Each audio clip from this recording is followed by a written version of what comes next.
36 antiquaires participent à la 9e édition de l'International Antique Fair qui se déroule du 28 au 31 mai à Hong Kong. 12 antiquaires français, c'est une première.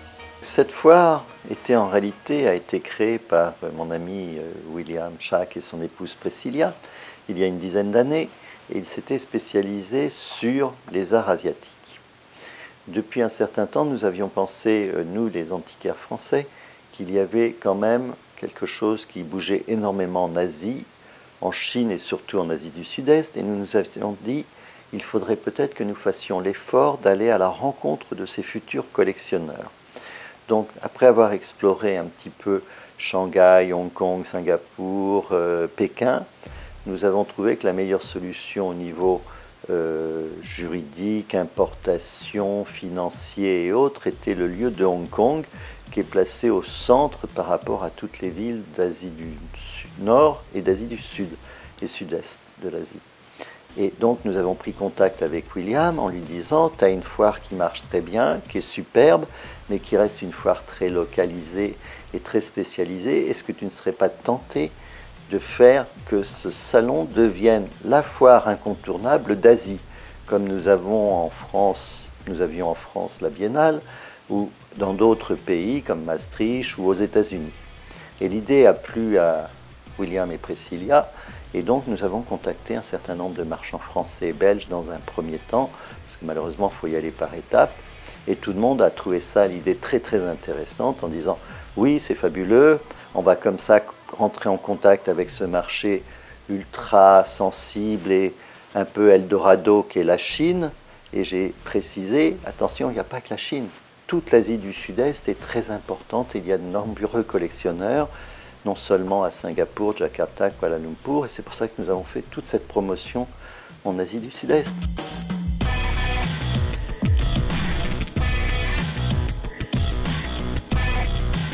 Les Chinois s'intéressent à d'autres choses que leurs propres objets, leur propre histoire, et sont ouverts à des tas d'autres cultures, à l'art moderne, à l'art contemporain même maintenant.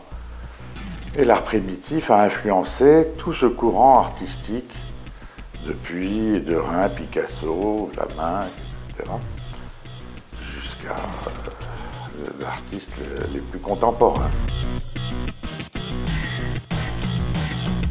J'ai même un collectionneur chinois de Hong Kong qui a une assez belle petite collection d'art primitif, d'art africain, océanien, surtout d'art africain.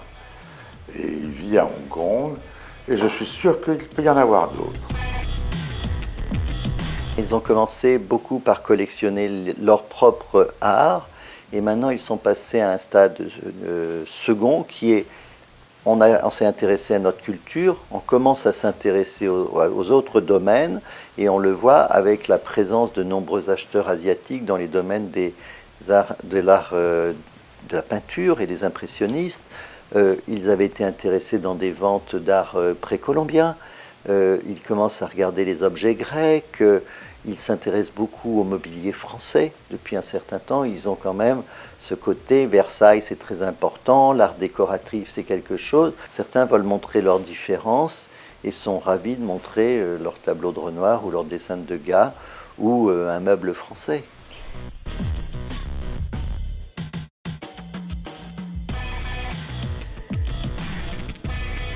Nous allons montrer le grand savoir-faire français du XXe siècle, dans les qualités du XVIIIe. Et pourquoi vous avez choisi Dunant et Ruhlmann? Pourquoi ces Ils sont deux-là? très représentatifs de l'esprit français du XXe siècle.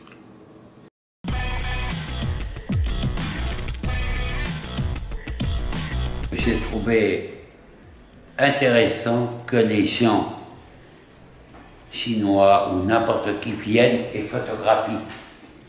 Ce qui vous est trouvé très intéressant. Voilà pourquoi. Artung, c'est dans leur manière de faire.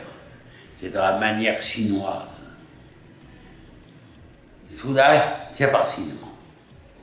Parce que c'est un maître, c'est un grand maître. Il est connu en Chine? Très, très connu.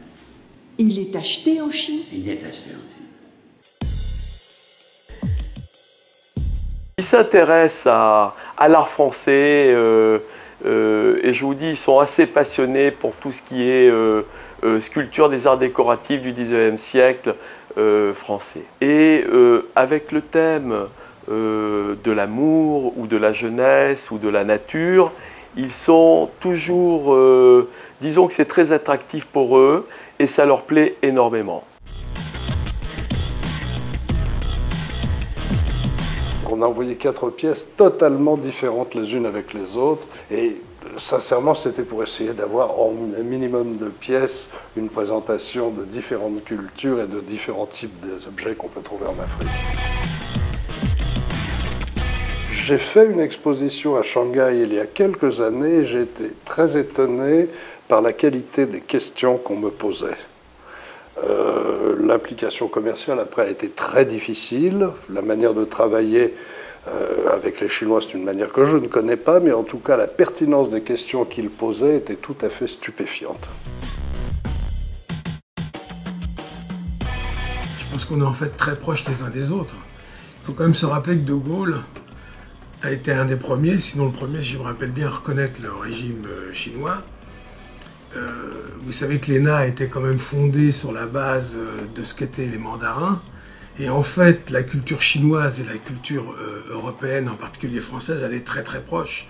Et je sais par exemple que les Chinois qui viennent ici sont fascinés, attirés par Balzac, Flaubert, Baudelaire, les grands écrivains français, ils les connaissent d'une certaine manière.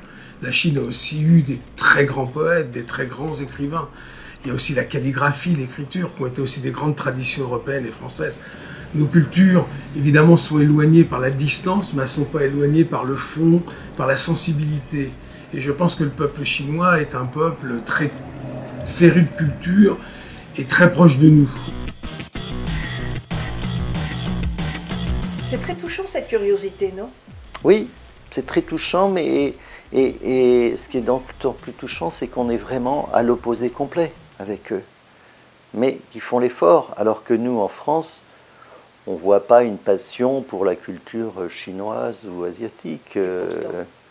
Il y a peu de gens qui sont vraiment... il y a eu des périodes où les impressionnistes ont été influencés par le Japon, par des événements comme ça, mais plus maintenant. Il y a un désintéressement complet, alors qu'eux ont un besoin, une soif de savoir. Welcome à Hong Kong.